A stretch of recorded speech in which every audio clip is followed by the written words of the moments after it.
What's up, you guys? We're talking UFC Vegas 103. This is the prop edition video, which means we're talking over-unders, specific method of victory. You guys hang around with me here, and I'm going to give you at least 3 prop bets that I recommend you guys to target or don't. You guys can fade them as well. Let me know in the comment section if you're fading me on these prop plays. And I'll tell you what, at the end of this video, this is something new that we will be doing for all of our prop edition videos. Together, we'll mix a long shot parlay, talking something up in the plus 1,000 range, plus 1,800 to like a plus 12, 1,300, wherever we end up with the final odds. But we're going to put a bunch of wild pieces together and we'll see if it cashes. All right, guys. So let me know there if you're going to ride with me. And that will be done moving forward for every one of these type of episodes. All right, guys. So I know a lot of you guys like those long shots. You guys like those lotto tickets. I personally don't recommend you do it often. In fact, if you're really on a tight budget, I probably don't recommend you do any of those types of parlays. But if you have some extra spending money, you're looking to have some fun, well, it doesn't hurt, right? Maybe you'll cash in on one of them. Long term, though, guys, it is hard to profit on those types of attacks. All right, guys. Now, if you like this type of content, please smash that like button. It means the world to me. You guys know we are moving and grooving with the channel. We have some big things on the horizon. It all starts with you guys. Smash that like button. Subscribe if you're new. You guys can expect all types of UFC and MMA betting content to continue to come your guys' way. And if you can, go follow me on my social media. I got it popping up below. You guys know I'm working hard on growing my social media. It also starts with you guys, all right? Let's go jump into the first play. Let's go. The teller. First fight I want to do a pit stop at is taking place in the featherweight division. We got Lucas Almeida taking on Danny Silva. You guys have been hearing me refer to Danny Silva as the junkyard dog.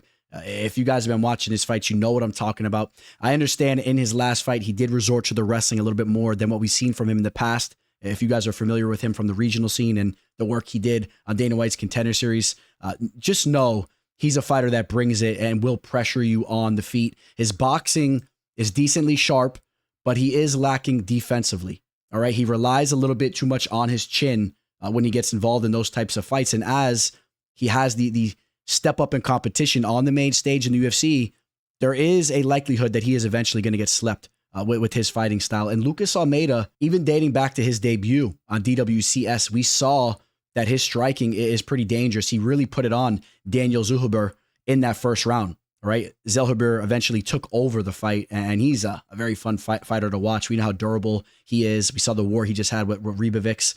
Okay, but in that fight, we saw that Almeida is a dangerous striker. He's decently technical.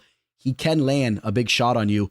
And then his most notable victory, of course, was the 3rd round knockout that he had over Michael Trezano, the former Ultimate Fighter contestant that had a short-lived UFC career. We interviewed him a while back. Great dude, but that was Almeida's standout performance. But since then, get a load of this. He recently got knocked out against Andre Fili. It took just over 3.5 minutes for Fili to land that nasty strike on him. Before that, he was subbed by Pat Sabatini. After both of those losses, he did bounce back with the victory over Timothy Kuwamba. That was a much-needed victory for Almeida, and props to him for getting the W there. But I still have my concerns about him losing fights, and not only just losing fights, but being finished in them.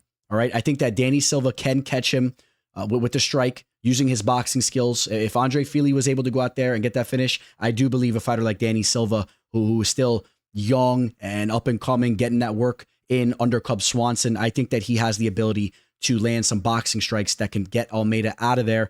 He also potentially could have success with his wrestling, which could lead him to finding a sub down in the mat. Although Sabatini is a much higher level BJJ player, we have seen when Almeida goes down there, I mean, he can get caught. Got caught in that arm triangle choke there. Maybe Silva can pull something off there. And then the X factor also being if Almeida can keep this fight standing, or if Danny Silva just chooses to engage in a striking affair and looks to put on a show, I believe either man can get KO'd. Danny Silva can also get caught with the shot. I think there's going to be a high pace to this fight. I like the under in this fight, which right now, look, we go head over to BetUS. If anyone's looking to sign up to a new sportsbook, go head over to BetUS. You're going to get some of the best deposit matches you're going to get in the game. All right. It's a very sharp sportsbook. You guys know I stand behind BetUS and I recommend them. All right. You head over there right now. You can get the under 1.5 at plus 175. So if you're looking for some nice plus odds, I think that this fight very well could end in the first, or at the very least, it could end before the halfway mark.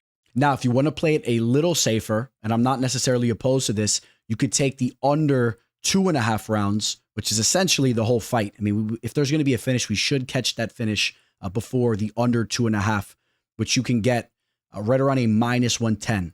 And then we'll jump all the way up to the co-main event where we have Cody Brundage taking out Julian Marquez. This fight's taking place in the middleweight division. If you guys caught my full prediction video, you guys already knew that I'm definitely rooting for Cody Brundage to win this fight for a multitude of reasons. But then this week, we see Brundage coming out in some interviews, and we understand that he's really coming into this fight with a heavy heart. His daughter is going through some health issues, and now I'm even rooting for Brundage more than ever. Okay, I really want him to win this fight, and that's not even to say I have official action on him. Maybe I do, maybe I don't. All right, if you guys want to work with me for my official plays, you guys know you can email me or shoot me a DM on Instagram or Twitter. I'll give you further information there. But we go up to this co-main event. I am sensing a finish in this fight. I'll let you guys know that right off the rip. Julian Marquez, when he's winning fights, he's getting finishes. Okay, and all 9 of his victories, he has finished his opposition, whether it was with a devastating KO like he did to Phil Haas. We've seen him go in there and sink in some pretty crafty submissions as well. I think we've seen him pull off an anaconda choke here and there. So we understand that he is a fight finisher. But if you take a look at what's been going on with him recently, okay, he comes into this fight on a 3-fight losing skid where he was finished in all 3 of those fights. In the first round in 2 of them, and then there was the Marc-Andre Barriault where he was finished in the second. All right, the Zachary Reese fight was the Reese loss was a bad look, okay? It was a really bad look. Just 20 seconds there. I do believe that Cody Brundage can go into the cage and go out there and get Marquez out of there quickly. Brundage, he's had his ups and downs in the cage for sure. I mean, there's no question about that. If you really dissect what's been going on with him, I mean, he was very close to being finished in just 37 seconds in his last fight. Right, that fight ended up being a no contest due to him being hit in the back of the head. But I know a lot of people that had those El Hassan tickets were screaming that was an easy finish. Now, it wasn't guaranteed to be a finish. And the only reason why I don't say that is because El Hassan has struggled mightily with his cardio and conditioning. And if Brundage did survive that, maybe he would have took that fight over late. But yes, I'll give you guys credit there. For those of you that were on the El Hassan side, that was most likely going to be a finish. So Brundage gets finished up in 37 seconds. He fought fairly well against Nickel, but he still was finished in the second round. He was finished once again. You take a look at the 2 victories, or the victories he had in a row. One of them we'll put in parentheses. The Jacob Malkoun was another fight where he was en route to being finished via ground and pound in the first round. All right, and he got the win there. It wasn't a no contest. They actually gave him the win in that fight, with Malkoun being penalized for the illegal strikes there. But that's another fight where he's taking that damage. He's really not lasting long. The Zachary Reese victory for him, he slams Reese. Speaking of Zachary Reese, he slams him on his head, gets that finish in under 2 minutes. You take a look at the Rodolfo Vieira fight. That fight didn't make it to the 1.5 mark. Okay, it was an under 1.5 there. He was knocked out in the first round by Michal Oleksiejczak. All right, so there's just a lot of early finishes going on with both of these men. And I think you guys know where I'm going with this. I am going to be targeting another under here. I think that Brundage is most likely to get the KO in the first round, but he could also be countered. Maybe Marquez gets on top of him and ground and pounds him. I see a finish coming in this fight, and I'm taking a look at the under 1.5. We currently see this line at a -150 on BetUS. It opened up at -110. All right, so we have seen people throwing some action on this play, and it's warranted. There's a reason why people are targeting this play. It just was at a -170, so it did dip back to a -150. So maybe right now is a good time to jump on it. But I think it's very likely that we see a finish in under 1.5 rounds in this fight. I favor that to be the case, and I don't think that line is out of reach. Obviously, you wanted to get in on it early. Maybe you wait a little bit and it dips back up to a -140, -135. You get some better value there. That's up to you if you want to hesitate, because it may continue to dip back the other way. All right, but I like a finish happening in that fight under 1.5 rounds. And I'm hoping it's Brundage that gets it done. Go out there and starch Marquez for me, Brund. And then we got the headliner. I'm going a different way with this one. I'll give you guys a heads up right now. Manel Kape taking on Asu Almabayev. We've seen some interesting line movement on this fight throughout the week. We've seen action coming in on Almabayev. So people liking the value on him, as he was a pretty hefty underdog. I mean, I understand that people may find some value there, but don't underestimate how talented Manel Kape is. All right. I want to make sure I'm clear to you guys. You guys know I'm very high on him. And I think that stylistically that Kape is a bad matchup for Almabayev because Kape's takedown defense, the quickness and the footwork that he has, it's going to make it very hard for Almabayev to do what he does best, which is, in my opinion, is solidifying takedowns and mixing things up. His striking's not bad. We see him switching stances. He's working on his overall striking, but I do not see him hanging with Kape there. And Kape is a fighter that's never been KO'd, so good luck landing that one-shot finish to sneak a W there in the flyweight division. Very unlikely. But what we're looking at here is the fact that both of these men have hardly ever been finished. Okay, combined between the two of them, in 23 plus 27, you guys do the math there real quick. I'll do it for you boys real quick. Check this out. That's 30 and 50 pro fights. These fighters have only been finished 2 times. All right, they're very high level. And I think this fight's making it to the final bell. Just real quick, take a look too. Manel Kape, the only finish that has happened to him was when he got subbed by Kyoji Horiguchi, who is extremely high level. If you guys remember him, he fought for the belt a long time ago when he was a kid against Demetrius Johnson. Of course, has had so much success fighting in Ryzen and all that. I mean, just an uber talented fighter. He pulled off the sub on Kape. That was back in 2017. Guys, that's 8 years ago. Kape was very young. Okay, he is shown to be very durable and very crafty in there. He has a high fight IQ. He doesn't put himself in danger. Asu Almabayev has only been finished once. That was a KO loss that he took to Tager Ulanbekov, another high-level fighter. I think that this is a fight that's going to go 25 minutes. I think it's going to be a little bit of a chess match. We've seen from Kape that when he's in more challenging and higher-level fights that he'll fight with a very measured approach. I know he's had his scattered KO finishes, but I mean, even in the Bruno Silva fight, right? I was there for that fight live.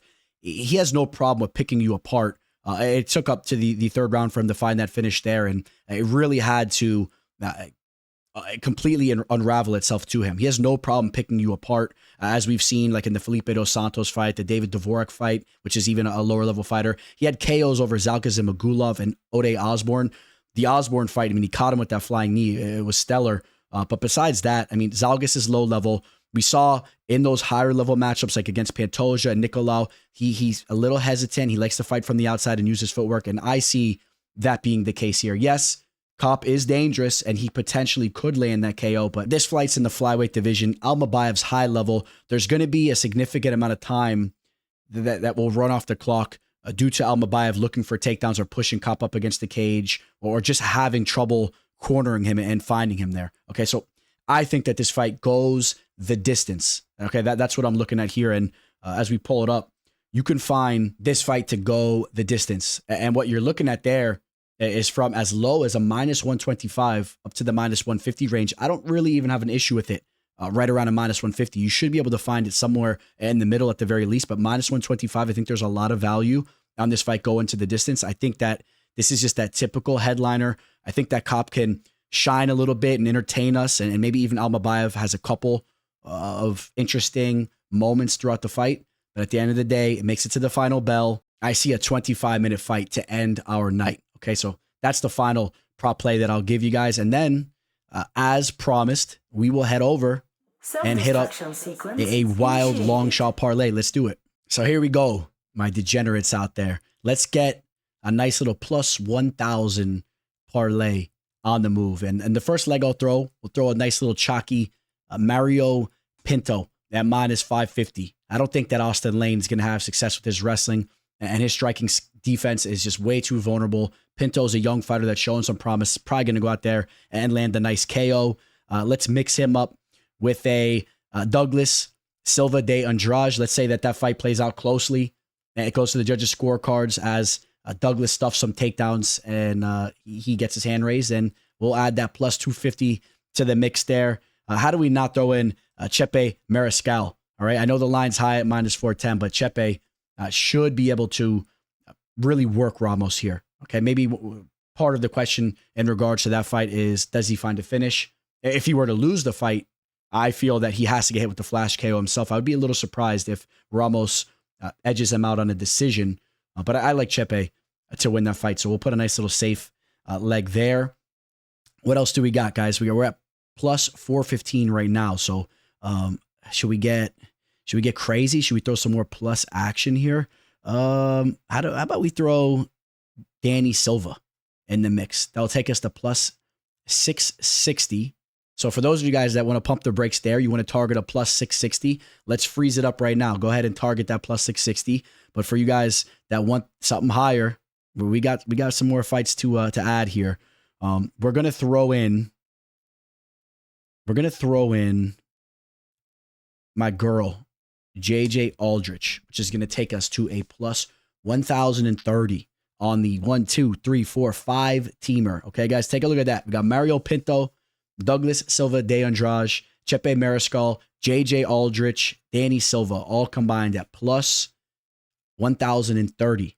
All right, so if I cash this, you guys better meet me back in the comment section on fight night. I'll meet you guys there, and let me know if you're tailing me or fading me throughout this card. You guys know I appreciate you so much. Go follow me on all my social media, guys. It means the world to me. Please like this video before you depart. If you're new to the channel, subscribe. You're going to get all types of content coming your guys' way like this. And if anyone wants to work with me for my official plays, if you want the official bets, the fights that I am putting my money on, reach out to me, guys, and I will give you further information. Don't be shy. All right, I'll give you further information. Maybe it works, maybe it doesn't. But, you know, come say hi to me. And if you guys tune into my show, I always have time to chat it up with you guys for a second, man. I appreciate you guys more than you know. I'll leave you guys with that. On that note, signing out. Teller. The teller. The teller. The teller.